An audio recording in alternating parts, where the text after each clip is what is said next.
Are you satisfied with your understanding of sustainability? If not, like me, imagine a journey together, a pluralistic one, with innovators, startup, academia, NGO, all together looking for solution to the greatest challenge of our time. I'm Samuele Tini, and this is the Sustainability Journey. Welcome to another episode, and today we have a guest with us. She has 15 years of experience leading diverse and complex marketing strategy internationally across major brands as IMG International, Castrol, Mattel, Disney. With her, we are going to find out a little bit more about what makes her tick, her thoughts on sustainability, and about being a woman in leadership. Welcome so much. It's such an honor for us to have you, Nupur Gadkari. Thank you, Nupur, for being here. Thank you, Samuel. It's a pleasure to be here. It's a real pleasure to have you. You have a bestseller author. You have been in the corporate world with positions. Now you are leading, and you are a woman also in many of the business school trying to lead and breaking the ceilings. Before discussing that, I think it would be interesting for the audience to know a bit more about your story. Who is Nupur and what is your background? I've been born and brought up in Mumbai, India. So all of my school, college, undergrad was very much in Mumbai. And after that, I've had the opportunity to work with several companies in several different roles of marketing. And they range from everything from brand marketing to sports marketing, digital marketing, channel marketing. So I've just had the privilege of having a really diverse experience in this field. I'm the eldest of 3 siblings, and I absolutely love writing poetry. In my free time, I also do a lot of sketching and art. So acrylic on canvas, oil on canvas. And that, to me, anything creative really draws me, because I feel like it's my bit of time that I sort of devote to that hobby. And it becomes sort of meditation when you literally cut out from everything that's going on and focus only on those 3 hours or 4 hours of art or creativity in some form. So I absolutely love it. I'm doing my full-time MBA now at Warwick Business School. And it's been a great journey, because being a student after 15 years is not easy, and I've been working back to back for the last 15 years in marketing. So getting back to books, being a student, chasing assignments, studying for exams is a whole new world all over again. But I'm loving the journey, and I absolutely love that I took this decision and came back to Warwick for the second time. Thank you so much. It's really interesting and a pleasure. And I want to ask you a bit about you have a very extensive marketing experience, especially in the corporate world in India. From the point of view of the marketing side, how we can market sustainability, how we can foster sustainability, and especially maybe a bit on the Indian subcontinent. It's a really interesting question. Sustainability today is becoming more and more the buzzword, and everybody is getting to know more and more about it. Today, I think I find a lot of consumers more aware of what sustainability is and why it's important in our lives. So when we talk about global warming, when we talk about say no to plastics, I think that awareness has come from all the education that brands have started to build to say, look, this is how we use our products, make our products, manufacture our products. And I think that's a really responsible way of communicating how you are as a brand. And, they used to say even in the past, consumer is king. And honestly, being a marketer for 15 years, that truth has not changed. So tomorrow, if a majority of the consumers decide to boycott a brand or a product that is not sustainable or doesn't believe in preserving the environment, I feel like they have the power to really overthrow that brand out of business, and because brands and more importantly, consumers are becoming more and more aware, I think it's time we add a 5th P to the 4 Ps of marketing.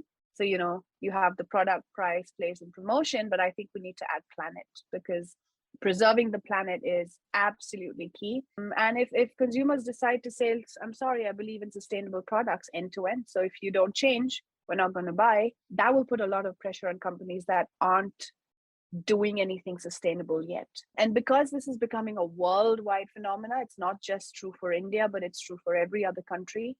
There's lots of brands, that believe in sustainability end to end. So right from I heard of one of the brands, who are in apparel, and right from the fabric that they choose for their t-shirts and tops and jeans, to the packaging, to the labels on the packaging, to the printing and the ink that it takes to say the price on the label, everything was made out of sustainable. Right to, if you don't end up wearing your t-shirt for too long, there's a way to return it to the brand, and then they make sort of recycle it, reuse it, and resell it to someone else. So that was amazingly refreshing, because that's what we need to do. We need to understand how important it is to be more sustainable today. And thank you so much. I think the insights you gave us to adding the planet P, I think is also fundamentally crucial in this decade. It is the last decade. We are reading on the newspaper, we are on the brink of reaching the 1.5. It is really now also the responsibility of businesses to ensure that. I want to go a bit deeper in your experience in the corporate world, because in the podcast we had many leaders. I pride to be the host of 90% of guests of our podcast are women. So it's really interesting how they are working sustainability and really fostering this concept, in the corporate world.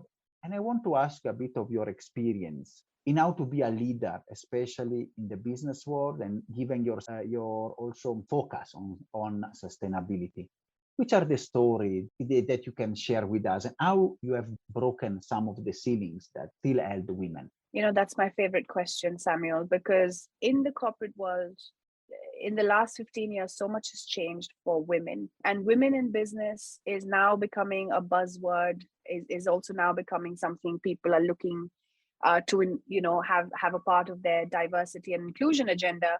But, it hasn't always been this easy, because initially women always, I have seen pay disparities. I have seen women not getting promotions. I have seen women not getting certain specific jobs that they'd like to do and experience, only because, I think there's a perception that being a woman comes with being a homemaker, being a mother, being a partner, having added responsibilities that may distract you from your day-to-day jobs. And I believe that's a very orthodox and regressive view, because women, I feel, make the best managers. They're really great at multitasking.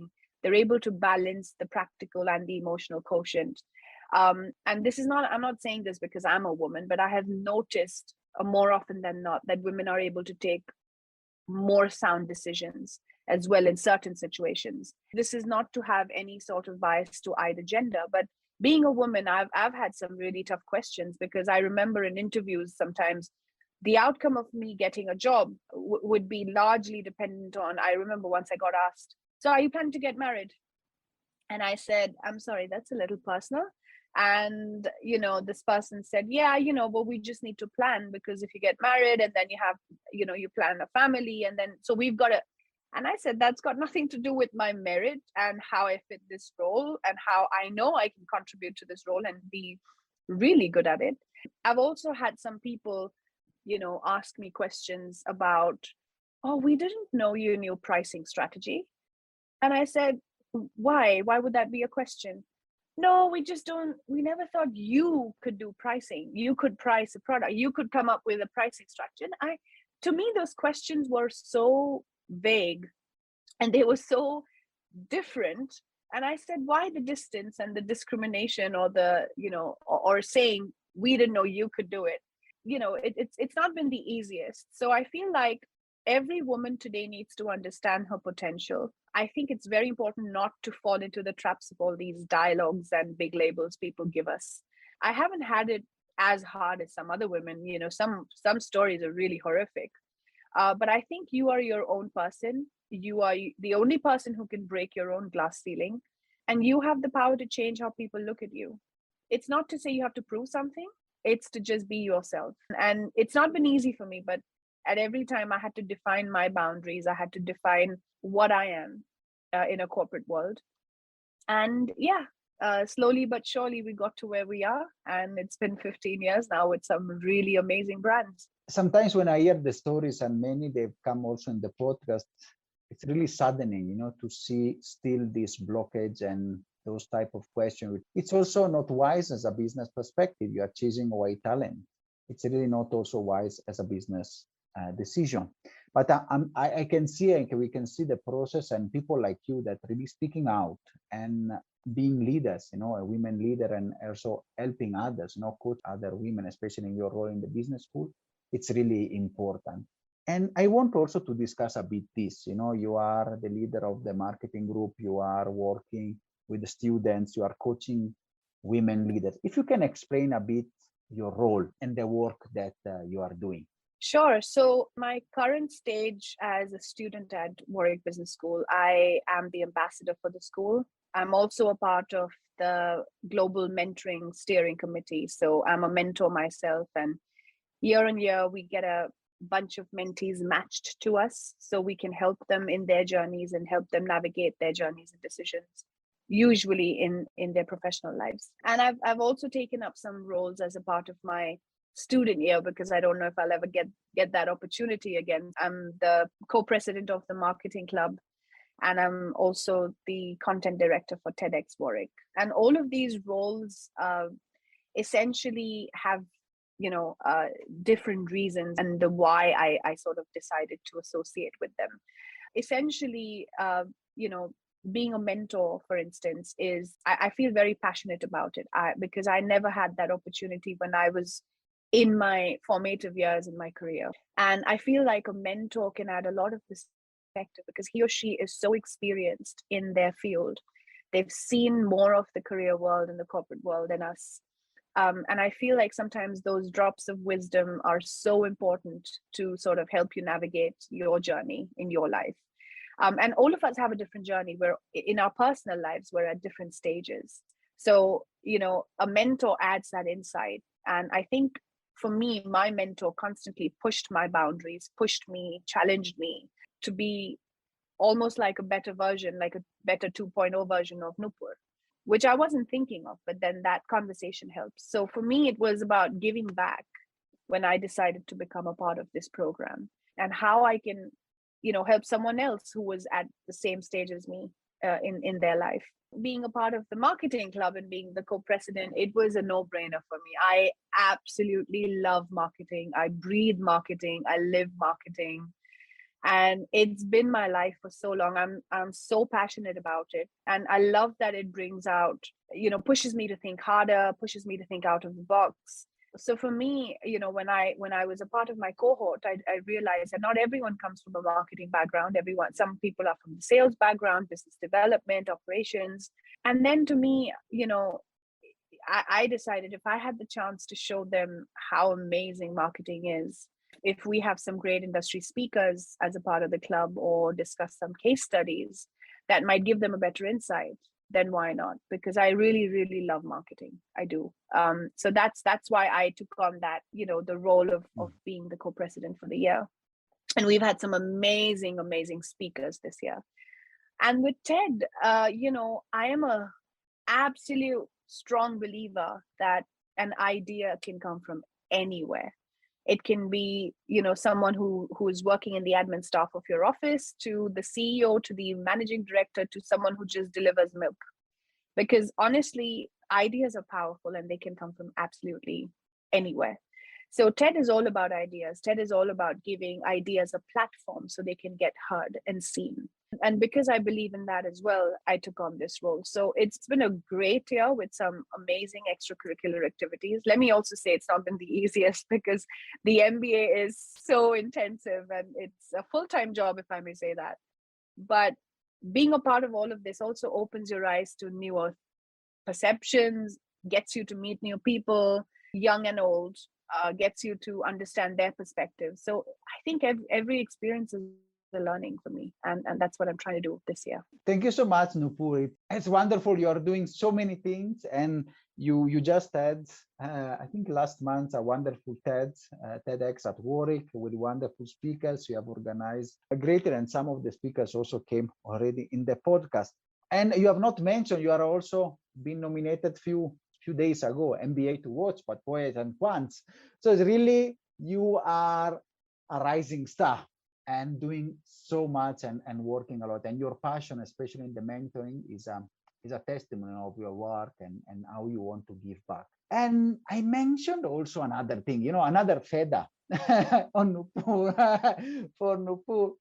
It is, you are a best-selling author. You have the business side, the marketing, the coaching, the communication, but also what you mentioned before, the creativity, and poetry, art. Can you tell us a bit more about that side of Nupur and how it also helped growing in your experiences?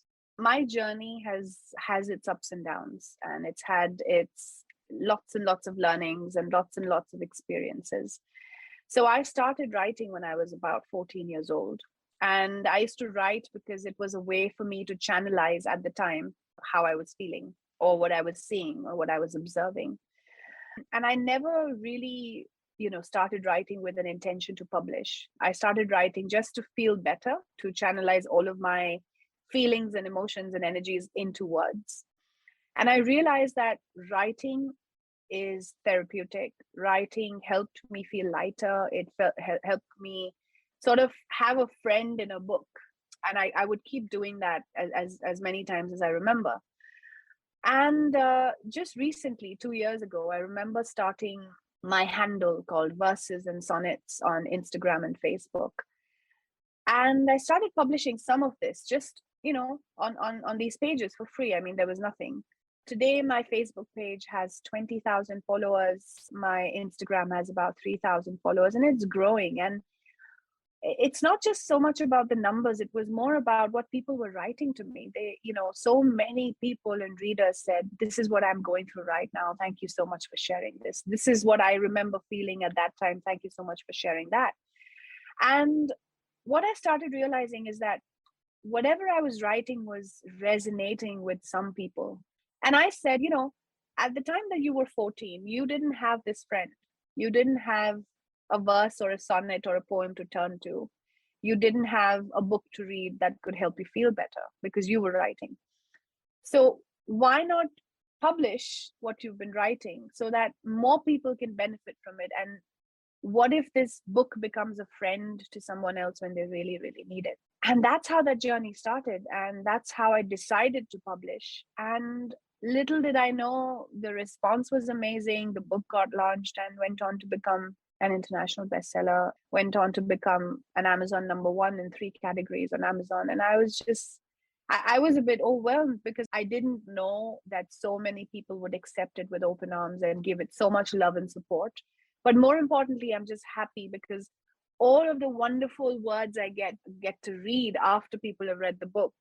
Some people have said it brought me to tears. Some people said I felt lighter. Some people said this is the best book ever. Some people said this is what I've gone through and I can't believe you've captured it in these words. And I just feel like if it's making a difference, then I should continue that journey. So that's how the author happened. And that's how that side of, one of my hobbies converted into something which became something meaningful to someone else. And that exaggerates the human side, the way also you can touch people's lives and relate with the problems. And I think is a good, the two legs, which the brain and the heart that we are walking.